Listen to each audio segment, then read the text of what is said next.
बिस्मिल्लाहिर्रहमानिर्रहीम बिस्मिल्लाहिर्रहमानिर्रहीम। वेलकम करते हैं हमारी इस वीडियो में। आज हम इस वीडियो में सेक्शन सी जो कि लॉन्ग क्वेश्चन से रिलेटेड है उसको आपके सामने सॉल्व करेंगे। इसका जो सेक्शन बी है शॉर्ट क्वेश्चंस, उनको हमने चैनल पे अपलोड कर दिया है। उनको देखने के लिए चैनल को लाजमी विज़िट करें और अगर चैनल पे न्यू है तो चैनल को सब्सक्राइब करें ताकि जो प्रिपरेशंस मैथमेटिक्स की क्लास 10 के हवाले से हम कर रहे हैं वो आपको जो है ना पेपर्स में फ़ायदा दे। तो अब हमारे पास जो 13 नंबर क्वेश्चन है वो देखें। Show that the diameter of a circle bisect each other. हमारे पास एक सर्किल है, उस सर्किल के जो डायमीटर है उन्हें हमें बाइसेक्ट जो है ना प्रूव करना है। बाइसेक्ट का मतलब कि वो एक ही पॉइंट पे इंटरसेक्ट हो रहे हैं। तो यहाँ पे हमने एक सर्किल ड्रा कर लिया और सर्किल का सेंटर लिया ओ। डायमीटर्स हमें कह रहा है तो हमने दो डायमीटर्स यहाँ पे लगा लिए, एक ए बी और दूसरा सी डी। अब ए बी और सी डी जो है ना वो ओ पॉइंट पे इंटरसेक्ट कर रहे हैं। अब ये आपस में इंटरसेक्ट क्यों करेंगे? क्योंकि ये डायमीटर्स जो है ना एक ही सर्किल के वो नॉन पैरेलल होते हैं। तो नॉन पैरेलल लाइंस हमेशा किसी न किसी पॉइंट पे इंटरसेक्ट होती है, इसलिए यहाँ पे हमने इनकी इंटरसेक्टिंग पॉइंट जो है ना उसको ओ दे दिया। तो हमने गिवन में ये सेम जो चीज़ें हैं वो लिखी हैं। O is the centre of circle and A B and C D are diameters meet at point O. तो यहाँ पे हमारे पास दो डायमीटर्स हैं, दोनों डायमीटर्स में से हम पहले एक डायमीटर्स को प्रूव करते हैं, उसके बाद उसी सेम रीजन पे जो दूसरा डायमीटर्स है उसको भी प्रूव करेंगे। तो ये हमारे पास जो डायमीटर्स हैं वो बाइसेक्ट हो जाएंगे। तो सबसे पहले हम ए बी और सी डी ये दोनों डायमीटर जो है ना वो जिस पॉइंट पे इंटरसेक्ट कर रहे हैं उस पॉइंट को हमने लिख लिया कि A B and C D meet each other at O point. अब इसका रीज़न हमने पहले ही आपको बता दिया कि ये दोनों जो डायमीटर्स हैं वो सेम सर्कल के हैं और ये नॉन पैरेलल हैं। अब उसके बाद ये जो सर्किल है इसकी ओ सेंटर पॉइंट है। तो ओ सेंटर पॉइंट से जितने भी हम लाइंस ड्रा करेंगे टू सर्कमफेरेंस वो आपस में बराबर होंगे। तो यहाँ पे ओ से लेके ए का डिस्टेंस और ओ से लेके बी का डिस्टेंस हमेशा बराबर होगा। तो हमने दूसरी पॉइंट ले ली कि measurement O A is equal to measurement O B. इसका reason radial segment of same circle. अब उसके बाद जबकि हमारे पास देखें तो सेकंड नंबर पॉइंट में जो कॉमन पॉइंट है वो ओ है। तो कॉमन पॉइंट जब भी हमारे पास होगी उस कॉमन पॉइंट को हम गिवन लाइन की मिड पॉइंट कह सकते हैं। तो O is the mid point of A B from point number 2। तो यहाँ पे ओ जो है ना हमने मिड पॉइंट प्रूव कर ली ए बी की। तो इसका मतलब कि जो सी डी है वो बाइसेक्ट कर रहा है ए बी को 8 पॉइंट ओ, क्योंकि ये दोनों जो हमारे पास डायमीटर्स हैं वो एक ही पॉइंट ओ पे इंटरसेक्ट कर रहे हैं। तो अगर ये जो ओ पॉइंट है वो ए बी की मिड पॉइंट है तो इसका मतलब जो इंटरसेक्टिंग पॉइंट है दोनों की वो आपस में बाइसेक्टर हैं। तो 10 C D bisect the A B at O from point number 3। अब तो उसके बाद हमने ए बी को जिस तरीके से प्रूव किया है हम सी डी को भी उसी तरीके से प्रूव कर सकते हैं। तो यहाँ पे इस वजह से हम लिखेंगे कि similarly it can be prove that A B bisect C D. अब हमें सिंपल जो प्रूव करना था वो दोबारा से क्वेश्चंस में देखें तो show that the diameter of circle bisect each other. तो दोनों जो डायमीटर हैं सर्किल के वो आपस में बाइसेक्टर हैं। तो एक डायमीटर को हमने बाय रीजन प्रूव किया, दूसरे डायमीटर के लिए हमने सिंपली एक स्टेटमेंट लिख ली जो कि इससे रिलेटेड है। तो यहाँ पे हम लिख सकते हैं कि hence diameter of a circle are bisect each other.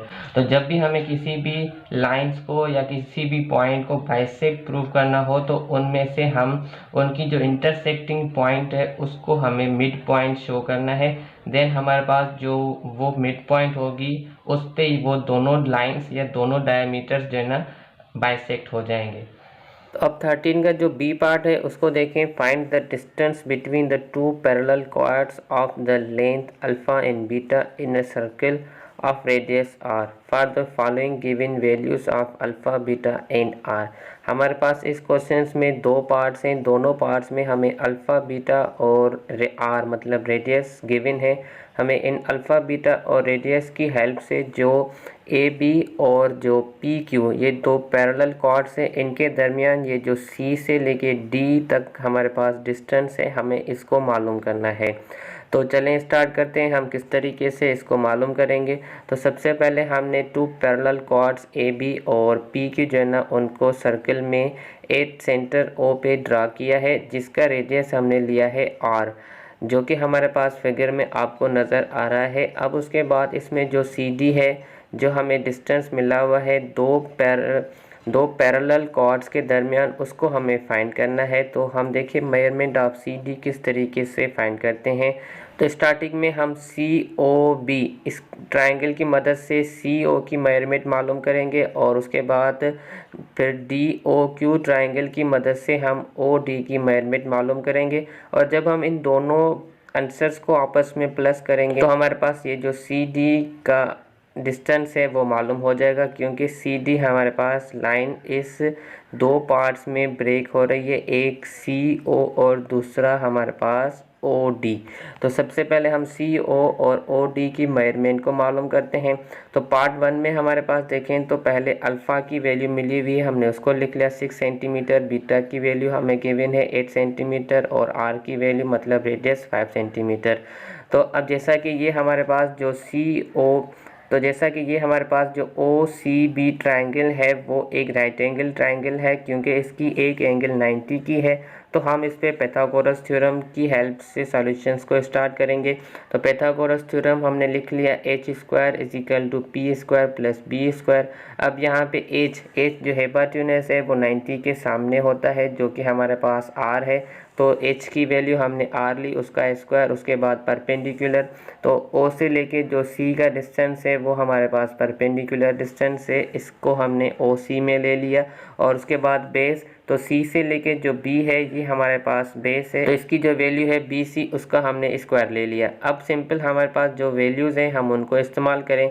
तो R की वैल्यू हमें गिवन है 5, उसका हमने स्क्वायर किया। उसके बाद OC हमें मालूम करना है और BC, अब ये BC की वैल्यू देखें तो हमें डायरेक्टली नहीं मिली हुई, बट हम BC की वैल्यू किस तरीके से फाइंड करेंगे तो हम वो पहले आपको समझा देते हैं। अब देखें तो BC जो है ना वो AB की हाफ है और AB हमारे पास पूरी एक अल्फ़ा है। तो अल्फ़ा की वैल्यू हमें 6 मिली हुई है।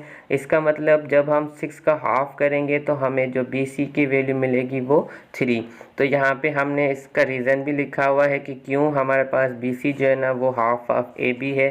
तो BC की जगह हमने हाफ ऑफ AB रखा और उसका रीज़न कि perpendicular distance OC from centre of O bisect the chord AB। अब उसके बाद हम यहाँ पे AB की वैल्यू रखेंगे 6। तो 6 को जब हम 2 से डिवाइड करेंगे 3 और 3 का स्क्वायर करेंगे, उसको हम 25 से माइनस करेंगे तो हमारे पास 25 माइनस 9 16 आ जाएगा। अब हमें स्क्वायर की वैल्यू नहीं चाहिए, तो हम स्क्वायर ख़त्म करने के लिए स्क्वायर रूट देंगे दोनों तरफ। तो बाय स्क्वायर रूट हमारे पास जो लेफ्ट हैंड साइड है वो OC में आ जाएगी, क्योंकि स्क्वायर इसका ख़त्म हो जाएगा। और राइट हैंड साइड पे हम प्लस माइनस 16 का जब स्क्वायर रूट सॉल्व करेंगे तो हमारे पास प्लस माइनस 4 आएगा, क्योंकि 16 4 का कंप्लीट स्क्वायर है। अब देखें तो हम यहाँ पे लेंथ मालूम कर रहे हैं, तो लेंथ हमेशा हमारे पास पॉजिटिव होती है, इसलिए हम माइनस वैल्यू को इग्नोर करके जो हमारे पास पॉजिटिव वैल्यू है उसको हमने OC की वैल्यू कंसीडर किया। अब हमने OC मालूम कर लिया। अब सिंपली इसी सेम तरीके से हम OD को मालूम करेंगे। तो देखें OD भी हमारे पास एक राइट एंगल ट्रायंगल में आ रहा है, तो हम यहाँ पे भी पाइथागोरस थ्योरम का इस्तेमाल करेंगे। तो यहाँ पे देखें तो R जो हमारे पास है वो हेपाट्यूनस है, हमने हेपाट्यूनस की जगह R रखा और परपेंडिकुलर डिस्टेंस O2D हमने परपेंडिकुलर डिस्टेंस ले लिया। बाकी रिमेनिंग हमारे पास जो है ना वो QD ये बेस। अब उसके बाद हम इनकी वैल्यूज़ को इस्तेमाल करें तो इसमें जो हमें R मिला हुआ है वो 5 का स्क्वायर करेंगे 25 और OD हमें मालूम करना है। अब PQ जैसे हमने BC जो है ना मालूम किया AB का हाफ करके, वैसे ही हम QD है वो भी PQ की हाफ करके मालूम करेंगे, क्योंकि PD की वैल्यू हमें मिली, क्योंकि हमें P और Q का जो डिस्टेंस है वो बीटा जो कि हमारे पास 8 सेंटीमीटर मिला हुआ है। तो जब हम इस लाइन का हाफ करेंगे उसकी वैल्यू हम यहाँ पे इस्तेमाल करेंगे। तो पहले हमने QD को हाफ में शो किया, हाफ ऑफ मेजरमेंट PQ उसका स्क्वायर, रीज़न वही सेम कि OD perpendicular distance from centre O bisect the chord PQ। अब उसके बाद हम इसमें मज़ीद सॉल्यूशंस कर लेते हैं। 25 हमने सेम रखा और उसके बाद OD की वैल्यू भी हमने सेम रखी और उसके बाद OD इसको हमें मालूम करना है और यहाँ पे हम PQ की वैल्यू को इस्तेमाल करें जो कि 8 है। 2 को 8 से डिवाइड करेंगे तो हमारे पास यहाँ पे 4 आएगा। 4 का स्क्वायर 16 प्लस का है, इस तरफ जाके 25 से माइनस होगा तो हमारे पास जो 25 माइनस 16 का आंसर 9 आएगा। और स्क्वायर ख़त्म करने के लिए हम स्क्वायर रूट देंगे दोनों तरफ पे, तो हमारे पास जो OD की वैल्यू है वो प्लस माइनस 3 आएगी क्योंकि 9 3 का कंप्लीट स्क्वायर है। अब उसके बाद हम इसमें भी लेंथ मालूम कर रहे हैं तो नेगेटिव वैल्यू को इग्नोर करेंगे, जस्ट पॉजिटिव वैल्यू लेंगे जो कि हमारे पास 3 सेंटीमीटर आ जाएगी। अब CD हम किस तरीके से मालूम करेंगे तो हम पहले आपको बता के आएंगे, अगेन हम जो है ना उसको बताते हैं किस तरीके से। CD लाइन हमारे पास जो है ना वो CO और OD पार्ट्स में ब्रेक है, तो हम जब इन दोनों पार्ट्स को आपस में प्लस करेंगे तो हमें जो डिस्टेंस मिलेगा वो CD का होगा। तो दोनों पार्ट्स की हमने वैल्यू फाइंड आउट कर ली है, तो CD की वैल्यू के लिए हम दोनों पार्ट्स को आपस में प्लस करेंगे तो 4 + 3 हमारे पास जो CD है वो 7 सेंटीमीटर आ जाएगा। ये आपका जो पार्ट 1 है उसको हमने सॉल्व कर लिया। अब इसी क्वेश्चंस का पार्ट 2 वो भी इसी सेम तरीके से सॉल्व होगा, जस्ट जो पार्ट 2 की वैल्यूज़ हैं वो हमारे पास चेंज हैं। तो अब देखें पार्ट 2 में हमें अल्फ़ा की वैल्यू 3 मिली हुई है, बीटा की वैल्यू जो है ना 6 मिली हुई है और R रेडियस जो है ना वो 14 है। तो वही सेम फिगर हमारे पास है। इसमें हमारे पास जो OCB ट्रायंगल है पहले हम उसको सॉल्व करेंगे। तो OCB ट्रायंगल में R की वैल्यू 14, उसका स्क्वायर किया हमने, OC हमें मालूम करना है और BC जो है ना वो हाफ ऑफ AB है। अब AB मतलब अल्फ़ा, तो अल्फ़ा यहाँ पे हमारे पास 3 है। तो वही सेम रीज़न हमने BC के लिए इस्तेमाल किया जो कि हम पार्ट 1 में करके आए हैं। अब 14 का स्क्वायर 196, उसके बाद OC हमें मालूम करना है और AB की जो वैल्यू है मतलब जो अल्फ़ा की वैल्यू हमें इस क्वेश्चन में मिली हुई है वो 3। अब ये दोनों आपस में डिवाइड नहीं होते तो हम सेम 3/2 करके यहाँ पे रखेंगे फ्रैक्शन में। अब इसका स्क्वायर करके हम 196 से इसको माइनस करेंगे तो 196 माइनस 3 का स्क्वायर 9 और 2 का स्क्वायर 4। अब ये फ्रैक्शंस हैं, माइनस हो रहे हैं, इनकी LCM लेंगे तो LCM लेने के बाद हमारे पास जो आंसर आएगा वो 775 डिवाइडेड बाय 4।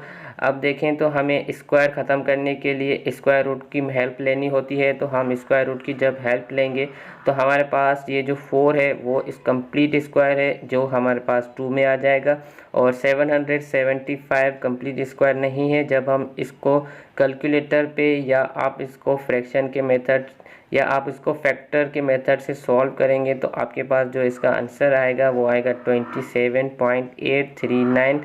जब हम इसको 2 से डिवाइड करेंगे तो हमारे पास सिंपल 13.9195 आंसर आएगा। अब लेंथ मालूम कर रहे हैं तो माइनस की वैल्यू को इग्नोर करेंगे, जस्ट हमारे पास पॉजिटिव वैल्यू जो कि 13.9195 आएगी। ये हमारे पास OC का डिस्टेंस आ गया। अब हम OD का जो डिस्टेंस है उसको मालूम करते हैं। तो सिंपल OD के डिस्टेंस के लिए हम अगेन जो ODQ ट्रायंगल है उसमें पाइथागोरस थ्योरम का इस्तेमाल करेंगे। यहाँ पे R की वैल्यू सेम 14 और अब हम QD का जो हाफ है उसको मालूम करेंगे। तो QD का जो हाफ होगा वो PQ किस तरीके से, उसका रीज़न हमने पहले पार्ट में आपको बाय फिगर दिखाया है। यहाँ पे जस्ट हम स्टेटमेंट लिखेंगे कि OD perpendicular distance from centre O bisect the chord PQ। तो PQ को ये जब बाइसेक्ट कर रहा है तो बाइसेक्ट का मतलब डिवाइड बाय 2। हम जब DQ को डिवाइड बाय 2 करेंगे तो वो हाफ ऑफ PQ होगा। PQ जो कि हमारे पास बीटा है, तो बीटा की जो वैल्यू है उसको हम यहाँ पे इस्तेमाल करेंगे। तो सिंपल यहाँ पे देखें बीटा हमारे पास 6 है तो हमने हाफ ऑफ PQ की वैल्यू 6 रखी, 2 से उसको डिवाइड करेंगे तो 3। अब 3 का स्क्वायर जो कि 196 से माइनस होगा, 196 माइनस 9 187। अब देखें तो 187 का हम स्क्वायर रूट सॉल्व करेंगे तो स्क्वायर रूट इसका कंप्लीट नहीं है तो इसकी वैल्यू हमारे पास डेसिमल में आएगी 13.675 जो कि हमने कैलकुलेटर की हेल्प से हासिल की है। अब माइनस की वैल्यू को निगलेक्ट कर दें, जस्ट पॉजिटिव वैल्यू जो कि 13.675 सेंटीमीटर है। OD और OC को जब प्लस करेंगे CD डिस्टेंस के लिए तो हमारे पास जो CD की वैल्यू है वो 27.5945 सेंटीमीटर आएगी। और ये आपका जो 13 का A और तो ये आपके पास जो 13 का बी पार्ट था उसके दोनों पार्ट्स क्वेश्चन नंबर 1 और क्वेश्चन नंबर 12 में हमने सी डी की मेजरमेंट जो कि 2 कॉर्ड्स के दरमियान पैरेलल डिस्टेंस था उसको हमने मालूम किया। अब हम जो है ना इसका नेक्स्ट क्वेश्चन उसको सॉल्व करते हैं। तो नेक्स्ट क्वेश्चन में हमारे पास जो क्वेश्चन नंबर 14 है वो है show that a rectangle circumscribing a circle must be a square. तो सर्कमस्क्राइबिंग एक हमारे पास रेक्टेंगल है, इसका मतलब कि जो ये सर्कल है उस सर्कल की जितनी भी पॉइंट्स हैं उस सर्कल की एक एक पॉइंट जो है ना वो रेक्टेंगल से टचिंग में है, उस रेक्टेंगल को हमें स्क्वायर में प्रूव करना है। तो याद रहे कि जब भी हमारे पास एक सर्कल में एक पॉइंट से जो लाइन आउटसाइड टचिंग होगी उसको हम टेंजेंट लाइन कहते हैं, और टेंजेंट लाइन का डिस्टेंस सेंटर से हमेशा परपेंडिकुलर होता है। तो यहाँ अपने हमने जो पॉइंट P ली है वो पॉइंट ऑफ टेंजेंसी है इस AD की, और जो Q पॉइंट ली है वो भी पॉइंट ऑफ टेंजेंसी है इस CD की। अब पॉइंट ऑफ टेंजेंसी की डेफिनेशन से हमें मालूम है कि जो ये सेंटर से इसका डिस्टेंस होगा वो परपेंडिकुलर होगा, मतलब 90 होगा। तो यहाँ पे हमने P एंगल को 90 इसलिए शो किया है और Q एंगल को भी 90 इसलिए शो किया है। अब उसके बाद हम इसको प्रूव करेंगे स्क्वायर। तो स्क्वायर प्रूव करने के लिए रेक्टेंगल में सिर्फ हमें जो अपोजिट साइड्स हैं उन अपोजिट साइड्स को आपस में बराबर करना होता है, क्योंकि रेक्टेंगल और स्क्वायर की जो एंगल्स होती हैं वो 90 की होती हैं। जस्ट रेक्टेंगल और स्क्वायर में जो फ़र्क होता है वो ये कि रेक्टेंगल की अपोजिट साइड्स बराबर होती हैं आपस में और स्क्वायर की चारों साइड्स बराबर होती हैं। तो इसलिए हम कोई भी दो लाइन लेते हैं और उन दोनों लाइंस को आपस में जब प्रूव करेंगे तो ये जो हमारे पास रेक्टेंगल है वो स्क्वायर बन जाएगा। तो यहाँ पे हम AD और जो CD है इन लाइन को आपस में प्रूव करते हैं। तो उसके लिए हमें कंस्ट्रक्शंस करनी होगी। कंस्ट्रक्शंस देखें तो हमने क्या की है, ज्वाइन किया है हमने O को C से, जो कि देखें आपके पास एक डायमीटर जो है ना उसका हाफ बन रहा है, और O को D से, तो ये भी जो D से लेके B तक का डायमीटर है उसका हाफ है। अब जो भी हाफ डायमीटर्स होते हैं वो आपस में रेक्टेंगल के बराबर होते हैं, ये बात याद रखें। और उसके बाद हमने ज्वाइन किया है O to P, जो कि पॉइंट ऑफ टेंजेंसी लाइन से हमारे पास लाइन बन रही है, और O to Q जो कि पॉइंट ऑफ टेंजेंसी से लाइन बन रही है। तो पॉइंट ऑफ टेंजेंसी से दोनों लाइन जो है ना वो परपेंडिकुलर डिस्टेंस बना रही हैं। फर्स्ट जो CD लाइन पे जो हमारे पास दो ट्राइंगल्स बन रहे हैं हम उनको कंपेयर करते हैं, मतलब उनको कॉन्ग्रुएंट शो करवाते हैं। तो कॉन्ग्रुएंसी के लिए हमें सिंपल पोस्टुलेट बनाना होता है। तो अब यहाँ पे देखें हमारे पास एक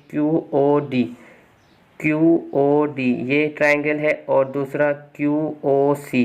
तो अब इसमें हमारे पास जो QO है वो दोनों में कॉमन है, तो हमने एक पॉइंट ये ले ली, OQ is congruent to OQ common sides. उसके बाद OD और OC, तो OD और OC आपस में कॉन्ग्रुएंट हैं क्योंकि ये हाफ ऑफ द डायगोनल हैं, और डायगोनल जो होते हैं वो रेक्टेंगल में हमेशा बराबर होते हैं। तो उनका जब हम हाफ करेंगे तो वो हाफ भी आपस में बराबर होंगे। अब उसके बाद इसमें जो एंगल है उस एंगल की बात हम कर लेते हैं। तो यहाँ पे जो एंगल बन रही है वो लेफ्ट हैंड साइड पे OQD और राइट हैंड साइड पे OQC। तो जबकि ये हमारे पास पॉइंट ऑफ टेंजेंसी है तो लेफ्ट हैंड साइड भी हमारे पास 90 की होगी और राइट हैंड साइड भी 90 की होगी। तो 90 एंगल्स आपस में बराबर होंगी। तो यहाँ पे हमने एक ये रीज़न ले लिया कि angle OQD is congruent to angle OQC। इसका रीज़न कि ईच इज़ राइट एंगल। अब ये राइट एंगल क्यों है वो भी हमने लिखा है कि Q is point of tangency. अब जैसा कि हमें तीन पोस्टुलेट मिल गए तो हम यहाँ पे कह सकते हैं कि by side angle postulate triangle QOD is congruent to triangle QOC। अब ये दोनों ट्रायंगल जब आपस में बराबर हैं तो इनकी जो करेस्पॉन्डिंग साइड्स हैं वो आपस में बराबर होंगी। तो मेजरमेंट QD और मेजरमेंट QC ये करेस्पॉन्डिंग साइड्स हैं, ये हमारे पास इस ट्रायंगल की कॉन्ग्रुएंसी की हेल्प से बराबर होंगी। तो हमने यहाँ पे लिख लिया कि QD is congruent to QC, congruency of triangle. तो अब उसके बाद हम एक ट्रायंगल इन्हीं ट्रायंगल्स में से लेंगे और दूसरा ट्रायंगल जो इसके करेस्पॉन्डिंग होगा उसको लेंगे। तो क्यू ओ डी से जो करेस्पॉन्डिंग ट्रायंगल्स है वो देखें तो पी ओ डी। अब हम इन दोनों ट्रायंगल्स को आपस में कॉन्ग्रुएंट शो करेंगे। तो जब हम इन दोनों ट्रायंगल्स को आपस में कॉन्ग्रुएंट शो करेंगे तो पी डी और क्यू डी ये आपस में बराबर होंगे, इसको हमें शो करना है। तो सिंपल देखें हम इन दोनों ट्रायंगल्स में किस तरीके से पॉइंट्स को फाइंड आउट करते हैं। तो यहाँ पे हमारे पास क्यू ओ डी और पी ओ डी, जबकि ओ क्यू और ओ पी ये रेडियल सेगमेंट हैं और रेडियल सेगमेंट हमारे पास सेम सर्कल के आपस में बराबर होते हैं। और उसके बाद इनमें जो कॉमन साइड्स है वो है ओ डी। तो ओ डी जो है ना हमने कॉमन साइड ले ली। अब एंगल पी और एंगल क्यू जो कि 90 की एंगल हैं, दोनों पॉइंट ऑफ टेंजेंसी से बन रही हैं, तो ईच इज़ राइट एंगल। अब उसके बाद देखें तो जब हमने इस पास्टुलेट को क्रिएट कर लिया जो कि साइड साइड एंगल पास्टुलेट बन रहा है, तो इसकी हेल्प से हम इन दोनों ट्रायंगल्स को आपस में कॉन्ग्रुएंट कह सकते हैं। अब जब ये दोनों ट्रायंगल्स आपस में कॉन्ग्रुएंट हैं तो इनकी जो करेस्पॉन्डिंग साइड्स हैं वो आपस में बराबर होंगी। तो करेस्पॉन्डिंग साइड्स इसमें हमारे पास अगेन हम शो करवा लेते हैं। जो हमारे पास बी टी, जो पी डी और क्यू डू जिसको हमने प्रूव करना था, इसको हम यहाँ पे कंसीडर करेंगे कि पी डी और क्यू डी जो लाइन है वो आपस में कॉन्ग्रुएंट है बाय कॉन्ग्रुएंसी ऑफ ट्रायंगल। तो हमारे पास देखें तो पी डी और क्यू डी को हमने बराबर किया। अब यहाँ पे ये जो पॉइंट हमने लिखी हुई है P D is equal to P A, तो पी डी पी ए के बराबर कैसे है, तो हम एक बार अगेन फिगर में ये बात आपको समझा के आते हैं कि किस तरीके से। तो अब देखें हमने जब डी सी पे जो दो ट्रायंगल्स बन रहे थे उनको कॉन्ग्रुएंट लिया तो डी क्यू और क्यू सी आपस में बराबर थे। अब जब हम अगर यही सेम दो ट्रायंगल्स इस ए डी लाइन पे लेते, मतलब ओ टू ए जो हाफ डायगोनल हम बनाते, तो इसकी जो हमारे पास ट्रायंगल्स बनते, तो इस ए डी पे जो दो ट्रायंगल्स बनते हैं वो दोनों ट्रायंगल्स भी आपस में बराबर होते हैं। जितनी भी साइड्स हैं अगर हम उस पर कंस्ट्रक्शंस करते हैं तो वो सारी साइड्स आपस में पॉइंट ऑफ टेंजेंसी से बराबर होंगी। इस वजह से हमारे पास यहाँ पे जो हमने रीज़न लिखा था पी डी जो कि पी ए के बराबर है। अब हम अगेन जो नेक्स्ट पॉइंट है उसकी तरफ चलते हैं।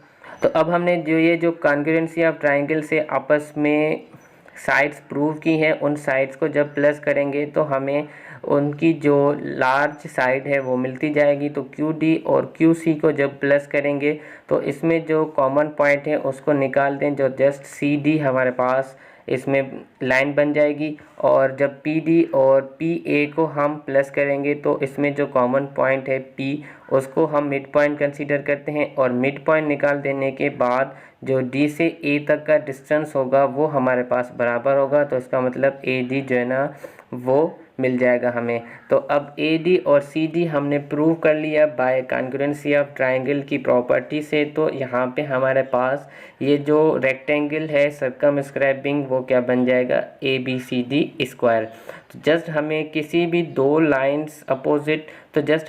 भी दो अपोजिट लाइंस को आपस में बराबर करना था ताकि हमारे पास ये जो गिवन ट्रायंगल है वो एक स्क्वायर बन जाए। तो हमने ए टू डी और सी टू डी जो लाइंस हैं इनको आपस में बराबर शो किया। रीज़न हमारे पास ये जो जितने भी ट्रायंगल्स बन रहे हैं इन दोनों साइड्स पे उन ट्रायंगल्स को आपस में कॉन्ग्रुएंस प्रूव किया। देन हमने इन साइड्स को आपस में प्लस किया तो ए डी और सी डी आपस में बराबर आ गए। तो इस क्वेश्चन को आप एक बार खुद से ट्राई करें, आप इसको अपने सामने क्वेश्चंस को रखें और पॉइंट्स अपनी तरफ से बनाते जाएं तो आपको ये क्वेश्चन बिल्कुल ही आसान लगेगा। नंबर 15 जो कि हमारे पास है, if length of segment joining centres of the two circle is the sum of their radii show that the circle touch externally. तो यहाँ पे हमारे पास एक लेंथ ऑफ सेगमेंट है जो दो सर्किल्स हैं, उन सर्किल के सेंटर से ज्वाइन है और वो जो लेंथ है वो क्या है, मतलब दोनों सर्किल की रेडियस का सम है। तो हमें इस जो ये दो सर्किल्स बन रहे हैं वो दोनों सर्किल्स एक्सटर्नली प्रूव करने हैं। तो सबसे पहले हम दो सर्किल्स ड्रा कर लेते हैं। एक सर्किल हमने ड्रा किया विथ सेंटर O और दूसरा सर्किल हमने ड्रा किया विथ सेंटर O डैश। तो सेंटर से एक लाइन सेगमेंट ज्वाइन है, तो हमने वहाँ पे O और O डैश से पॉइंट को मिला के एक लाइन सेगमेंट को ड्रा किया। और वो लाइन सेगमेंट क्या है, दोनों सर्किल्स के जो रेडियस है उनका सम है। तो R1 और R2 O और O डैश सेगमेंट को हमने शो कर दिया है कि R1 प्लस R2, ये हमें गिवन है। अब उसके बाद हमें इसमें प्रूव करना है कि जो ये सर्कल्स हैं वो एक्सटर्नली टच हैं। तो उसके बाद हमें जो प्रूव करना है हम उसको लिख लेते हैं कि सर्किल टच एक्सटर्नली। अब हमने एक पॉइंट यहाँ पे लगाई है जिस पॉइंट को हमने B किया है, तो ये जो सर्किल्स हैं वो इस पॉइंट B पे एक्सटर्नली टचिंग है, इसको हमें प्रूव करना है। तो इसके लिए हम यहाँ पे कंस्ट्रक्शंस करेंगे। कंस्ट्रक्शंस हमारे क्या होगी कि हम इस दोनों सर्किल की जो टचिंग पॉइंट है उस पे AC एक टेंजेंट लाइन ड्रा करेंगे और उस AC टेंजेंट लाइन को हम कॉमन प्रूव करेंगे कि ये AC टेंजेंट लाइन इस O सर्किल की भी है और इस सेकंड सर्किल की भी टेंजेंट लाइन है। तो हम सिंपल कंस्ट्रक्शंस जो है ना उसको लिख लेते हैं कि draw a tangent line AC। तो अब एक बात याद रखें कि जब भी हम टेंजेंट्स ड्रा करेंगे तो वो tangents point of tangent C जो उसकी होगी वो सेंटर से परपेंडिकुलर होती है। तो ये जो परपेंडिकुलर डिस्टेंस है वो 90 होता है। तो यहाँ पे हम जो लेफ्ट हैंड साइड पे जो सेंटर O से परपेंडिकुलर्स एंगल्स बन रही हैं हम उनको आपस में शो कर लेते हैं। तो angle OBC is congruent to angle OBA, वही पॉइंट हमने यहाँ पे लिख ली है कि measurement angle OBC is congruent to measurement angle OBA, जो कि दोनों 90 हैं। और उसका रीज़न कि AC जो हमने लाइन ड्रा की है वो परपेंडिकुलर है टू R1। अब उसके बाद जो इसी सेम रीज़न पे जो O डैश सेंटर है उससे भी ये दोनों जो एंगल्स होंगी वो आपस में बराबर होंगी। तो जो मेजरमेंट O डैश BC जो कि दूसरी साइड है इस लाइन की, उसके बाद मेजरमेंट O डैश BA वो भी आपस में कॉन्ग्रुएंट है और वो दोनों 90 हैं क्योंकि AC अगेन परपेंडिकुलर है R2 पे। और हमारे पास जो O डैश सेगमेंट है जो कि सम है R1 प्लस R2 का, इसको हमने इक्वेशन नंबर 3 किया। रीज़न 1, रीज़न 2 और रीज़न 3, इन तीनों रीज़न से हम कह सकते हैं कि ये जो AC है वो कॉमन टेंजेंट है क्योंकि AC पे जितनी भी एंगल्स बन रही हैं वो सारी 90 की हैं और 90 की एंगल्स आपस में बराबर होती हैं। तो यहाँ पे AC इज़ कॉमन टेंजेंट। अब AC को हमने कॉमन टेंजेंट प्रूव कर लिया तो हम इन दोनों सर्कल्स को क्या कह सकते हैं कि ये सर्कल्स जो है ना वो एक्सटर्नली टच हैं 8 पॉइंट B, और ये हमें प्रूव करना था। याद रहे कि हमें जब भी सर्कल्स को एक्सटर्नली टच प्रूव करना हो तो हम जो टेंजेंट लाइन है उसकी हेल्प लेंगे और उस टेंजेंट लाइन को दोनों सर्कल की कॉमन टेंजेंट प्रूव करेंगे। वो हमारे पास फिर दोनों सर्कल्स क्या हो जाएंगे, एक्सटर्नली टचिंग हो जाएंगे। तो अब 16 नंबर क्वेश्चन देख लें। इन द फॉलोइंग फिगर, यहाँ पे हमारे पास एक फिगर पहले से दी गई है, उसमें जो मेजर एंगल PQR है वो 35, जो देखें PQR। अब जो यहाँ पे सेंटर में नाम इस्तेमाल होगा वो एंगल होगी, जो साइड्स में नाम इस्तेमाल होगा वो उस एंगल की साइड्स होंगी। तो यहाँ पे एक एंगल Q है जिसकी P साइड है और R साइड है। तो PR साइड्स के हिसाब से हमें जो एंगल Q है वो 35 मिली हुई है। और उसके बाद एंगल QRP, तो जो R एंगल है उसकी Q और P साइड्स जो कि हमारे पास 31 है। Find measure angle QPR and measure angle OQR। तो पहले हम QPR को मालूम करते हैं। देखें तो QPR एंगल कौन सी है, हमारे QP आर, मतलब ये जो हमारे पास एंगल है इसको हमें मालूम करना है। तो अब देखें तो क्यू पी आर ये एक ट्रायंगल है, तो ट्रायंगल की दो एंगल हमें मालूम है। तीसरी एंगल मालूम करने के लिए हम ट्रायंगल की जो प्रॉपर्टी है उसको इस्तेमाल करेंगे। तो सिंपल यहाँ पे हमने sum of the angle of triangles जो कि 180 डिग्री के बराबर होता है। तो ट्रायंगल की तीनों एंगल्स को हमने प्लस किया और उसके बाद जो दो गिवन एंगल्स हमें मिली हुई है उन दोनों का सम करके जब हम 180 से माइनस करेंगे तो हमें जो एंगल क्यू पी आर है वो मिल जाएगी। तो सिंपल यहाँ पे हमारे पास जो एंगल क्यू पी आर का आंसर 180 माइनस 66 के बाद आएगा वो 114। तो अब उसके बाद देखें तो हमारे पास ये जो फिगर है इसमें हमें ट्रायंगल के साथ एक क्वाड्रिलेटरल्स भी मिला हुआ है। जो क्वाड्रिलेटरल्स क्या है, क्यू पी आर ओ। तो हमने यहाँ पे एंगल P जो है ना उसको मालूम कर लिया है। तो क्वाड्रिलेटरल की जो प्रॉपर्टी है कि अपोजिट जो एंगल्स होंगी है उनका जो सम हम इक्वल करते हैं वो 180 के बराबर होता है। We know that in cyclic quadrilateral the sum of the opposite angles is equal to 180। अब अपोजिट एंगल्स जो है ना हमने उन दोनों को सम करके 180 के बराबर लिया। एंगल क्यू पी आर जो हमारे पास 114 हमने मालूम की, इसको हम 180 से जब माइनस करेंगे तो हमारे पास जो एंगल क्यू ओ आर जो कि हमारे पास ये एंगल बनेगी वैल्यू हमारे पास 66 आएगी। ओ क्यू और ओ आर ये दोनों रेडियस ऑफ द सर्किल हैं और रेडियस ऑफ सर्किल आपस में बराबर होते हैं। तो जब भी हमारे पास दो लाइंस आपस में बराबर होंगी उनकी जो अपोजिट एंगल्स होती हैं वो भी आपस में बराबर होती हैं। तो इस ओ आर की अपोजिट एंगल इस ओ आर की अपोजिट एंगल इस ओ आर की अपोजिट एंगल हमारे पास ओ क्यू आर होगी और इस ओ क्यू लाइन की अपोजिट एंगल ये एंगल होगी जिसका नाम है हमारे पास ओ आर क्यू। ये दोनों एंगल्स आपस में बराबर होंगी। तो हमने यहाँ पे लिख लिया कि since angle O Q R is equal to angle O R Q. इस ट्राइंगल की जो तीनों एंगल्स हैं उनको सम करके 180 के बराबर लेंगे। तो अब यहाँ पे देखें हमें एंगल क्यू ओ आर इसकी वैल्यू मिली हुई है और एंगल ओ क्यू आर इसको हमें मालूम करना है और यहाँ पे ओ आर क्यू की हम वैल्यू ऊपर शो करके हैं कि ओ आर क्यू जो कि बराबर है ओ क्यू आर के। तो अब हम ओ आर क्यू की जगह पे ओ क्यू आर रखेंगे तो हमारे पास ओ क्यू आर और ओ क्यू आर प्लस होके twice of O Q R बन जाएंगे। अब जो हमने क्यू आर एंगल की वैल्यू मालूम की है उसको हम यहाँ पे अब लिखें 66 और उसके बाद इस 66 को जब हम 180 से माइनस करेंगे तो हमारे पास 114 आएगा और 114 को जब हम यहाँ पे 2 मल्टीप्लाई हो रहा है इस तरफ आगे डिवाइड होगा तो डिवाइड करने के बाद ये जो हमारे पास एंगल ओ क्यू आर होगी वो 57 होगी। तो हमें जो रिक्वायर्ड एंगल है वो मिल गई 57। तो हमें required O Q R angle थी जिसकी वैल्यू हमें मिल गई 57। अब इसका जो बुक में आंसर्स है उस बुक के आंसर्स को हम सिंपली आपको बता देते हैं कि क्या करना है। एंगल ओ क्यू आर और उसके बाद ये जो हमारे पास एंगल पी क्यू आर है जो कि क्यू एंगल की दोनों मेजरमेंट्स हैं इनको हम प्लस करेंगे तो हमें जो बुक का आंसर है 92 वो भी मिल जाएगा। तो उम्मीद करते हैं ये जितने भी हमने सेक्शन सी के क्वेश्चंस आपको सॉल्व करवाए हैं वो आपको समझ में आ गए होंगे।